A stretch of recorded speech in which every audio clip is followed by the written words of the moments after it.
ukinionea haya mbele ya watu, nami nitakuonea nini?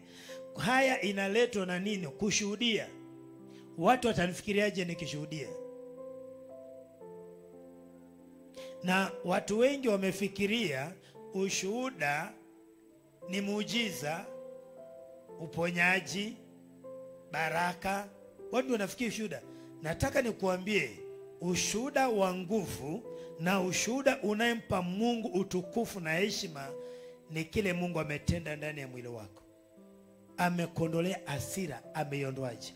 Ulikuwa na hasira aina gani? Ulikuwa unaisikia aje? Bwana akakondolea aje? Sasa uko aje? Hii ni ushuhuda wenye uzima wa Kristo. Najua hiyo ni muujiza, lakini watu wanataka kusikia vile Mungu anaponya watu, vile Mungu anasimamisha watu kwa wokovu, vile watu wanavyosimama kwa wokovu. Mungu alikusimamisha aje? Alikuweka aje? Umesimama aje?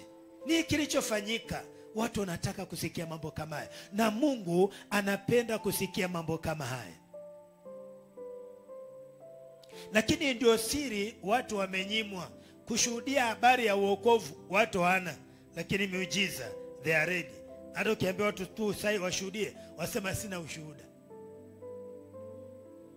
Na ile hasira Mungu aliyokondolea, hiyo sio ushuhuda.